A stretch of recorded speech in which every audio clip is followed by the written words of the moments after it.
많이 합세를 하셨습니다. 아멘 소리가 그 대원들의 부인들한테서 가장 크게 나온 것 같은데, 그 마음 계속 유지하셨으면 좋겠습니다. 우리가 무엇을 할 때 처음 먹었던 그 마음, 그래서 예수님을 믿을 때도 첫사랑, 그 에베소 교회가 첫사랑을 잃어버리니까 주님이 보실 때 책망을 받는 거예요. 엉뚱한 데 관심을 갖고 있는 내가 너에게 첫사랑을 회복하지 아니하면 금촛대를 옮기겠다, 그렇게 말씀하신 것을 우리가 기억이 납니다. 서독 라인 강변에 주둔한 한 군대의 그 중대장에게 사령관으로부터 명령이 떨어졌습니다. 돌아오는 주일에 많은 병사들이 예배에 좀 참석하도록 하라라고 하는 명령이었습니다. 그러나 종교의 자유를 침해당한다라고 하는 말을 듣지 않도록 반드시 교회 가야 된다라고 하는 그런 말은 하지 말라. 이 중대장이 사령관으로부터 명령은 받았는데 이 병사들이 그렇게 쉽게 움직이지 않잖아요. 뭐 주일날은 다 너나 할 것 없이 좀 쉬어야 되는데 교회 나가라고 한다고 교회 갈 것도 아니고, 그렇다고 또 종교 자유가 있는데 왜 나 종교 자유를 침해받는다, 그런 뉘앙스를 풍기면서 꼭 교회 가야 된다, 이렇게 명령을 내릴 수도 없어서 묘안이 생각이 안 나서 그 중대장이 그 선임 하사에게 좀 부탁을 했습니다. 이런 지금 명령이 떨어졌는데 어떻게 하면 좋겠느냐. 그랬더니 그 주의 금요일 오후에 게시판에 이런 글이 붙어 있었습니다. 광고 1.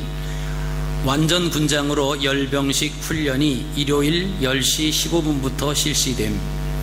중대장이 훈련 전 검열할 것임. 2.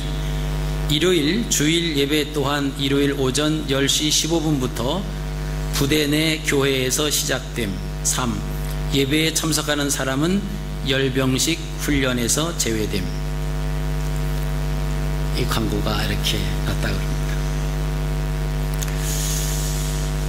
오늘 교회에 나오신 여러분들은 열병식 훈련이 하기 싫어서 억지로 교회에 나오신 분이 계시지 않겠죠.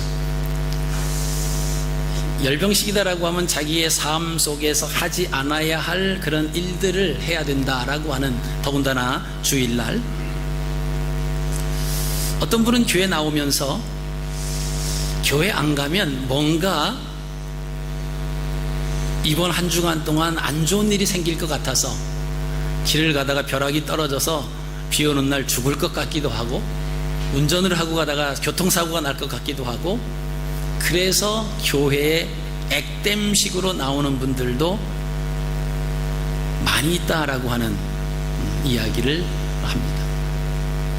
우리가 하나님 앞에 나와서 예배 드린다라고 하는 것, 하나님의 성전을 찾는다라고 하는 것이 과연 무엇을 목적으로 하고 또 왜 교회에 나와야 되는가라고 하는 것은 전혀 생각하지 아니하고 습관적으로 교회에 주일날 나오는 사람들이 있습니다. 아지 못해서 나오는 사람도 있어요. 하나님을 경배하기 위한 것이 아닌 그냥 종교 활동을 하기 위해서 나오는 사람도 있다라고 하는 것입니다. 이 종교 활동을 하기 위해서 교회 나가는 사람, 가장 많은 사람은 어디냐면 군대입니다. 아무래도 내무반에 있으면 귀찮고 또 눈치 보고 그러니까 이 쫄병 때는 그냥 종교 활동하는 거예요. 하나님을 믿어서 교회에 가는 것도 아니고, 자기가 천주교인이기 때문에 천주교를 가는 것도 아니고, 불교를 믿어서 절에 가는 것도 아닙니다. 건수만 있으면 가는 거예요. 그런 사람들을 가리켜서 성경은 말씀하시기를 성전 마당만 밟는 어리석은 자다, 이렇게 말씀을 하십니다. 우리가 오늘 특별히 봉독된 말씀에 의해서 거룩이라고 하는 단어로 우리가 좀 말씀을 함께 나누기를 원합니다. 오늘 말씀을 보시니까 하나님께서 내가 거룩하니 너희도 거룩하라. 이렇게 말씀을 하십니다. 자, 그러면 내가 거룩하니 너희도 거룩하라. 그럼 거룩이 무언가를 알아야 우리가 그 거룩함을 쫓아 행할 수 있다라고 하는 것입니다. 만약에 거룩함을 알지 못한다라고 하면 거룩한 삶은 기대하기 어렵습니다. 그럼 히브리 사람들이 거룩이라고 하는 단어를 그 당시에 어떻게 이해하고 있었는가라고 하는 것입니다. 구약시대 예배는 우리가 잘 아시는 것처럼 짐승을 잡아서 드렸습니다. 이때 흠 없는 짐승을 잡아서 드려야만 하나님께 연락이 됩니다. 그러나 이제는 2000년 전에 예수 그리스도께서 오셔서 단 한 번의 속죄 제물로 돌아가심으로 인해서 더 이상 우리는 짐승을 잡아서 하나님 앞에 제단 위에 올려놓지는 않습니다. 대신 우리가 하나님 앞에 드릴 거룩한 산 제물이다라고 하는 말씀입니다. 그럼 하나님을 믿는 하나님의 백성들이 구약에는 동물이 흠 없고 티 없는 그런 제물이 됐는데 이제는 하나님을 믿는 사람들이 거룩한 제물이 되어야 된다라고 하는 말씀입니다. 자, 그렇기 때문에 그리스도의 은혜로 구속함을 입은 모든 그리스도인들은 그 자신을 거룩한 산 제물로 드려야 된다라고 하는 것입니다. 그러면 이 거룩이라고 하는 것이 무엇인가라고 하는 것입니다. 마지막 시대에 살아가는 우리는 하나님을 기뻐하시는 거룩한 삶을 살기 위해서 몸부림쳐야 됩니다. 월요일부터 토요일까지 우리의 삶이 흠 없는 산 제물이 되기 위해서 노력하는 삶을 살고 주일날 드려지는 예배, 그때 하나님께서 우리의 예배를 연락하신다라고 하는 것입니다. 디모데전서 3장 2절 말씀을 보시면 마지막 때에 살아가는 사람들에게 나타나는 여러 가지 현상이 있는데 그 중에 하나가 거룩하지 아니한 삶을 산다, 이렇게 표현되어 있습니다. 사람들은 하나님 사랑, 이웃 사랑 대신에 자기를 사랑하며 돈을 사랑하며 사랑의 대상을 자신이 유리하도록 바꾸어 살아간다라고 하는 것입니다. 그리고 자긍하며 교만하며 회방하며 부모를 거역하며 거룩하지 아니한 삶을 산다고 이야기하고 있습니다. 그러니까 우리는 이들과 구별된 삶을 살아서 하나님께 영광을 돌려야 된다라고 하는 것입니다. 그러면 하나님을 알기 위해서 우리가 성경을 살펴볼 필요가 있습니다. 그럼 히브리 사람들은 하나님을 어떻게 하면 기쁘게 해드릴까, 이런 생각을 하면서 성경을 읽습니다. 그래서 히브리 사람들은 성경 66권 중에서 가장 먼저 공부하는 성경이 어디냐라고 하면 레위기입니다. 우리가 아시는 것처럼 레위기는 하나님 앞에 어떻게 제사를 드리는가, 하나님이 어떻게 기쁘게 받으시는 그 제사가 어떤 것인가를 자세하게 알려주는 책이 레위기입니다. 그리고 동물만 드리는 것이 문제가 아니라 자기의 삶이 어떠한 삶이 되어야 되는가라고 하는 것을 알려주는 책이 레위기서입니다. 그래서 이 레위기를 처음부터 배웁니다. 이 레위기의 핵심 단어가 뭐냐라고 하면 거룩이라고 하는 것입니다. 그러니까 히브리 사람들은 그래서 거룩한 삶이 무엇인가를 알아요.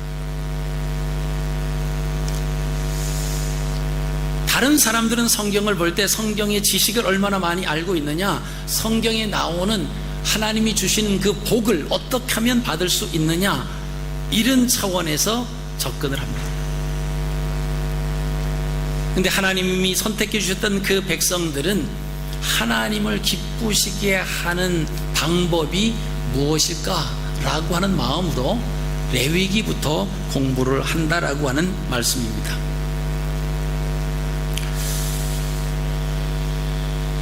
이방 사람들이 예수를 믿으면서 어려운 것 중에 하나가 뭐냐 하면 거룩에 대한 이해입니다. 히브리 사람을 제외해 놓은 모든 사람들이 이방 사람으로 이렇게 우리가 표시를 할 때 우리도 역시 이방 사람 속에서 복음을 듣고 하나님의 자녀가 된 사람들입니다. 우리가 다른 나라에 가서 살고 우리가 호주에서 와서 살다 보니까 이 나라의 문화에 대해서 사실은 아무리 지식적으로 배우려고 하고 따라해 보려고 해도 여기서 태어나서 이 문화에 젖어 들어가면서 자라나지 아니하고는 불가능하다라고 하는 거죠.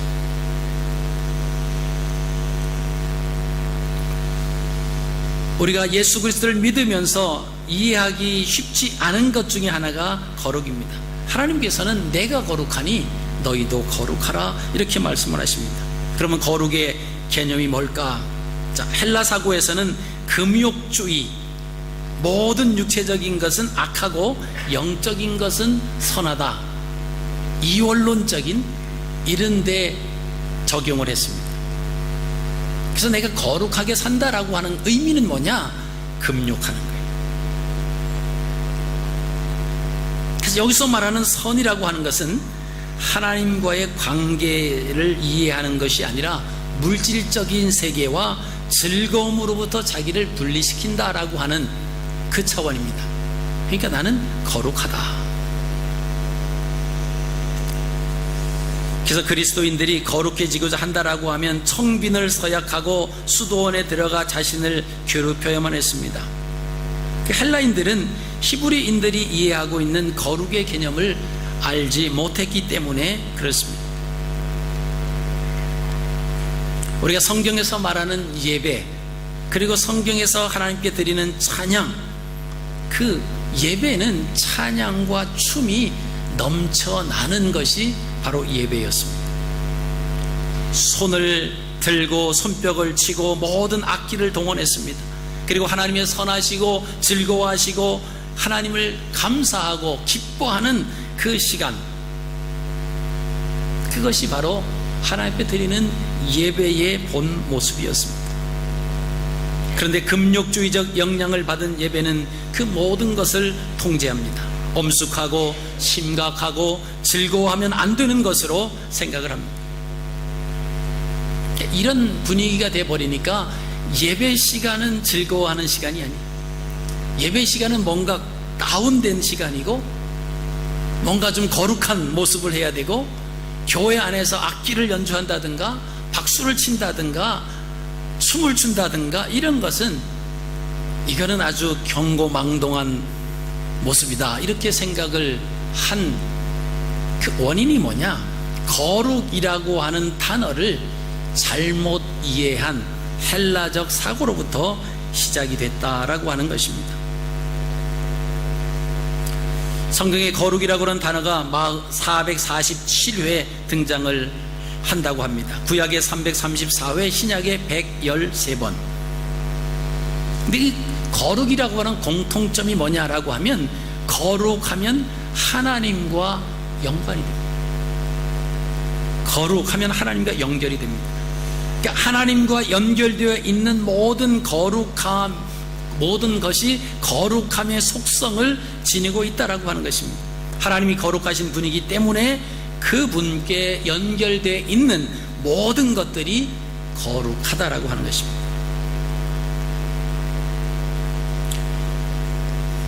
그러나 히브리 사람이 아닌 이방인들이 생각하는 거룩은 주일날 물건 사지 말아라, 세상적 일을 하지 말아라, 주일날 노름하지 말아라, 마약하지 말아라, 불신자와 함께하지 말아라, 세상적인 활동을 하지 마라, 이런 것 안 하면 주일을 거룩하게 지키는 것으로 생각을 했습니다.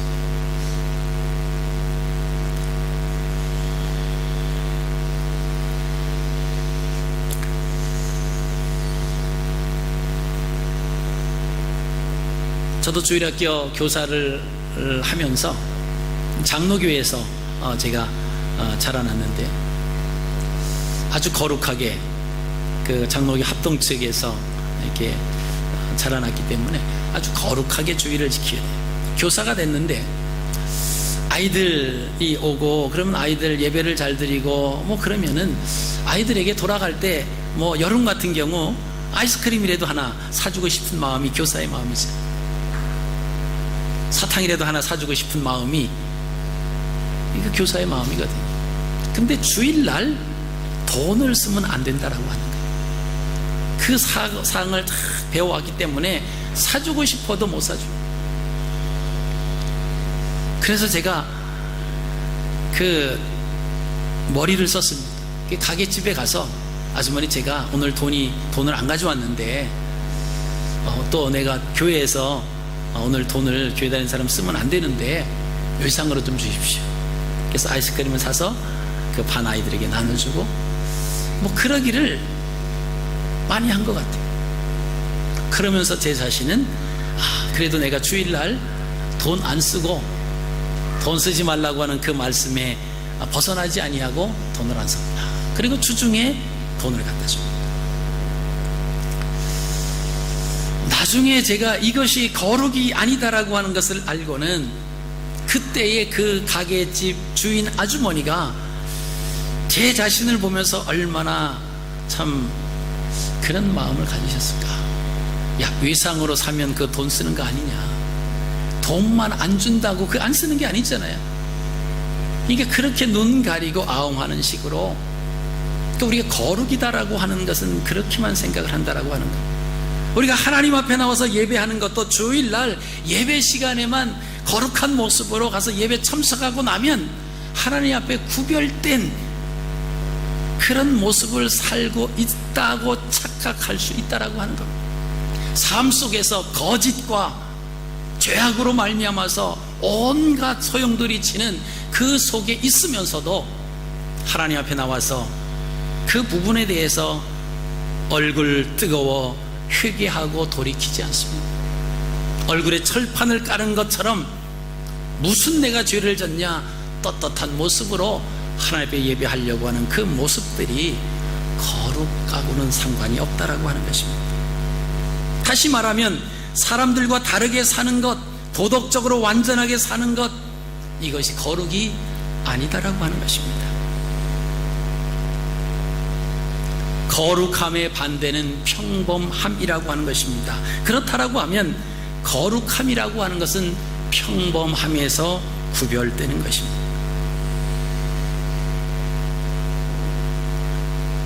거룩이라고 하는 단어는 하나님과 연관이 된다라고 하는 것입니다. 그래서 주일 예배 이외에 무엇을 하지 않으면, 주일날 예배를 드리고 주일날 아무것도 안 하고 그러면은 주일을 거룩하게 지켰다, 주일이 되면 돈만 안 쓰면 된다.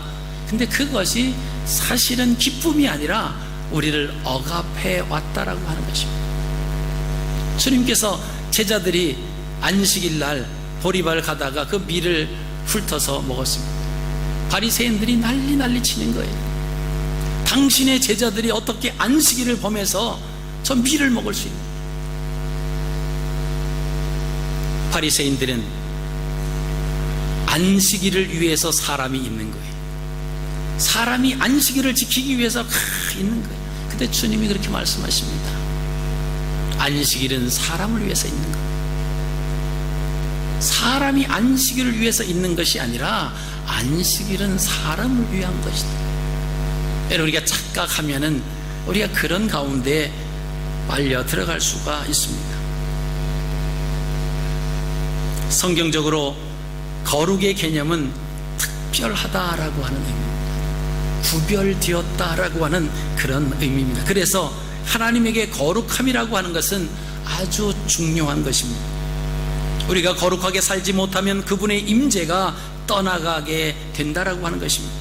성경에 거룩이 어떻게 사용되어지는지 오늘은 그 이름들에 대해서 우리가 한번 나눠보시겠습니다. 자, 거룩이라고 하는 것은 그 거룩한 이름이 있는 거예요. 마태복음 6장 9절, 그러므로 너희는 이렇게 기도하라. 하늘에 계신 우리 아버지여, 이름이 거룩히 여김을 받으시오며. 자, 먼저는 하나님의 이름이 거룩하다라고 하는 거예요. 하나님의 이름이 거룩한 것은 하나님의 이름과 피조물의 이름은 다르기 때문에 그렇다라고 하는 것입니다. 하나님의 이름은 그래서 구별됐습니다. 구별된 이름은 하나님의 것이기 때문에 거룩하다라고 하는 것입니다. 그래서 거룩이다라고 하는 것은 다른 말로 구별되다라고 하는 뜻입니다. 평범한 것이 아니라 구별됐습니다. 특별하다라고 하는 것입니다. 그래서 출애굽기 20장 7절에도 하나님 여호와의 이름을 망령되이 일컫지 말아라, 십계명에서 분명히 말씀하십니다. 우리는 쉽게 하나님의 이름을 들먹입니다. 여러분, 하나님의 이름을 망령되이 일컫지 말라라고 하는 거예요. 왜? 하나님의 이름은 거룩하기 때문에 그렇습니다. 두 번째로 하나님의 자녀된 자들의 이름이 또한 거룩합니다. 로마서 1장 17절에 로마에서 하나님의 사랑하심을 입고 성도로 부르심을 입은 모든 자에게 하나님 우리 아버지와 주 예수 그리스도로 쫓아 은혜와 평강이 있기를 원하노라. 고린도서 1장 2절입니다. 고린도에 있는 하나님의 교회 곧 그리스도 예수 안에서 거룩하여지고 성도라 부르심을 입은 자들과 또 각처에서 우리의 주 곧 저희와 우리의 주 되신 예수 그리스도의 이름을 부르는 모든 자들에게. 자, 여기서 나오는 말씀을 보시면 성도라고 하는 단어입니다. 하나님의 자녀된 자들의 이름을 우리가 성도라고 부릅니다. 하나님으로부터 부르심을 입기 전에는 우리는 평범한 사람이었습니다. 그러나 하나님으로부터 부르심을 입은 이후에는 우리는 특별한 사람이 됐습니다. 그 특별한 사람이 거룩한 사람입니다. 그 거룩한 사람이 뭐냐? 성도, 이렇게 부릅니다. 그래서 우리의 신분이 이제는 바뀌었다라고 하는 것입니다. 여러분, 성도라고 하는 것은 신분이지 직분이 아닙니다. 어떤 분들은 그렇게 생각하죠. 교회 나오셔서 야, 내가 이제 아직도 성도인데 언제나 집사가 되나, 이 성도에서 언제나 집사로 올라가나, 이 생각하는 거예요. 여러분, 성도라고 하는 것은 직분이 아닙니다. 성도는 신분이에요. 우리가 거룩한 무리가 되었다라고 하는 것입니다. 성도는 그리스도 예수 안에서, 고린도서 1장 2절 말씀을 보시니까 그리스도 예수 안에서 거룩하여진 자들을 가리켜서 성도다, 이렇게 말합니다. 이는 흑암의 권세의 악한 영들을 따라가며 주인으로 섬겼던 삶을 회개하고 그리스도를 주로 고백하는 하나님의 사람으로 신분이 바뀌었다라고 하는 것입니다. 그래서 우리 모두는 다 성도예요. 목사도 장로도 권사도 집사도 누구나 다 예수 그리스도를 믿어서 하나님의 자녀가 되었다라고 하면 우리는 성도, 우리의 신분이 바뀌어졌다라고 하는 말씀입니다. 세 번째로 그리스도로부터 직접 부름받은 사도들이 거룩하여졌습니다. 에베소 3장 5절입니다. 이제 그의 거룩한 사도들과 선지자들에게 성령으로 나타내신 것 같이 다른 세대에서는 사람의 아들들에게 알게 하지 아니하셨다. 계시의 말씀이 완성된 지금은 더 이상 사도의 은사는 주어지지 않습니다. 정경이 완성되기 전에 사도는 특별한 목적을 이루기 위해서 한시적으로 주어진 은사였습니다. 그 대표적인 것이 예루살렘 교회의 역할이었습니다. 아직 하나님의 말씀이 정경화되지 않았습니다. 그리고 예수님도 계시지 않습니다. 그리고 예수님이 오셔서 말씀하신 율법이 아닌 진정 예수 그리스도를 통해서 구원받는 그 말씀에 대해서 이 근거와 권위를 가질 수 있는 그런 글이 없었습니다. 아직 성경이 정경화되기 전이기 때문에 그렇습니다. 그 당시에 그 권위를 가지고 있었던 사람들이 누구냐? 사도였습니다. 예수님이 계실 때는 어떤 문제가 있으면 예수님에게 가서 그 문제를 여쭙고 문제의 해답을 받고 그랬습니다마는, 그러나 예수님이 계시지 않습니다. 그때 어떻게 이것을 해결할까? 그때 한시적으로 그 고난을 위임받았던 사람들이 누구냐? 바로 사도들이었습니다.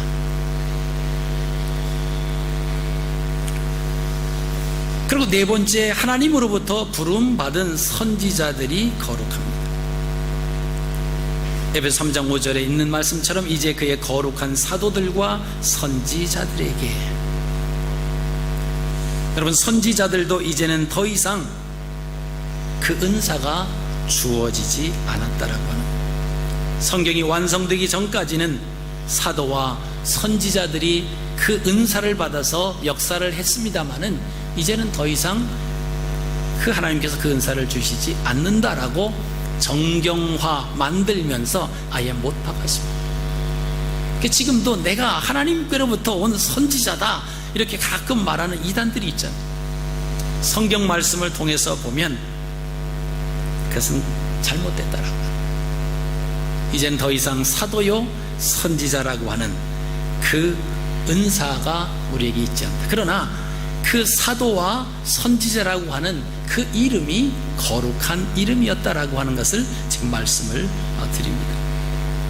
이제는 하나님의 말씀이 기록되어서 우리에게 안겨주신 바 되었다고 성경이 말씀하십니다. 이제는 마지막 때까지, 주님이 다시 오실 때까지 이 땅에서 하나님의 백성들이 어떻게 살아야 할 것과 또 마지막 때에 어떠한 일이 있을 것, 그리고 그 일에 대해서 어떻게 대처하며 살아가야 할 것인가에 대해서 성경에 자세하게 말씀해 주고 계시기 때문에 더 이상의 예언도, 더 이상의 사도도, 더 이상의 선지자의 은사도 나타나지 않는다라고 하는 것입니다.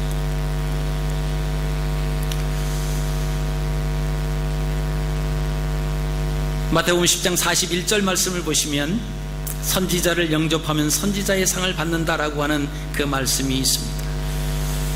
여러분, 이 예가, 엘리야는 이런 거룩한 의미를 알았기 때문에 그 사렙다 한 과부에게 우리가 볼 때는 말도 안 되는 요구를 합니다. 열왕기상 17장 8절 이후부터 되어지는 그 말씀을 보시면 그러죠. 내가 먼저 먹고 나중에 너와 내 아들이 먹으라. 여러분, 열왕기상 17장에 나와 있는 그 사건은 이 사렙다 과부가 살고 있는 그 지역에 흉년이 들었습니다. 먹을 양식이 다 떨어져 갔습니다. 아들과 함께 살아가는 이 과부는 이제 마지막 나무를 주워다가 아들과 함께 최후의 마지막 식사를 하고 죽어야 되겠다라고 하는 그 마음으로, 뭐 결심은 아니죠. 죽을 수밖에 없고 먹을 것이 없으니까. 그래서 그런 심정을 가지고 나무를 줍다가 그 선지자 엘리야를 만납니다. 엘리야는 그 사렙다 과부에게 말도 안 되는, 그리고 그것을 받아줄 수도 없는 그런 요구를 합니다. 물을 좀 달라. 그래서 물을 가지러 가려고 하니까 빵도 한 조각 가져와라. 그러니까 그 사실을 얘기하죠. 사실 내가 이만해서 내가 여기 나와서 나무를 줍고, 그리고 내가 이제는 죽을 수밖에 없는 그 상황이다. 그랬더니 엘리야가 그렇게 얘기합니다. 먼저 나에게 가져오고 나중에 너와 내 아들이 먹어라.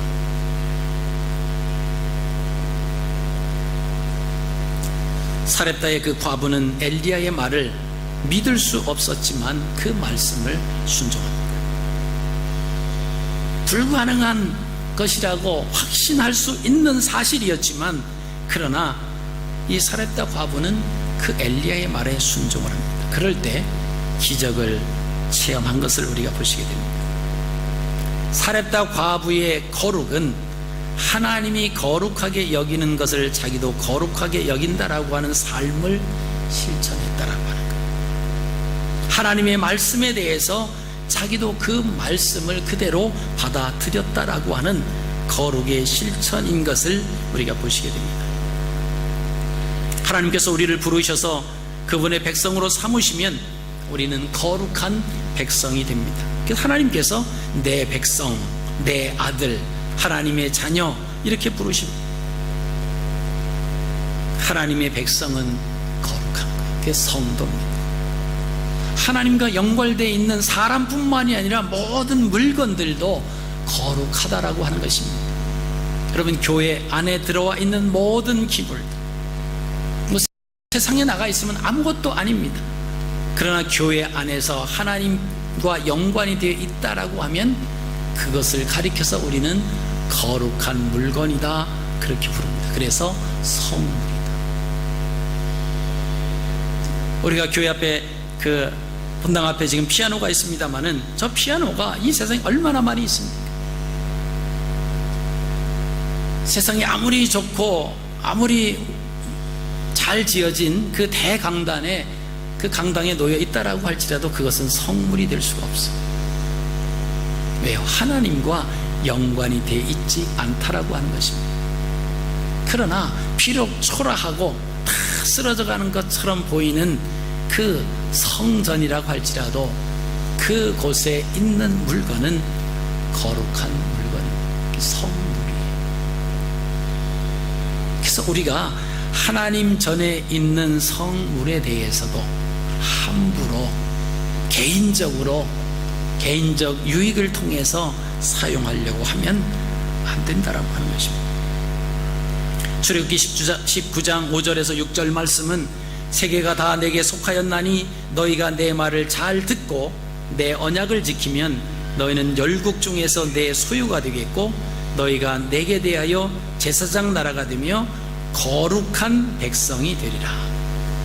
너는 이 말을 이스라엘 자손에게 고할지니라. 모세를 향해서 하나님께서 이스라엘 백성들에게 선포하라고 하는 말씀입니다. 거룩이라고 하는 것은 먼저는 이름에 대한 구별이다 라고 하는 것입니다. 하나님의 이름이 구별되어 있었습니다. 하나님의 백성들의 이름이 구별되었습니다. 하나님께로부터 부름을 받은 사도들이 구별됐습니다. 하나님의 부르심을 받은 선지자들이 구별되었습니다.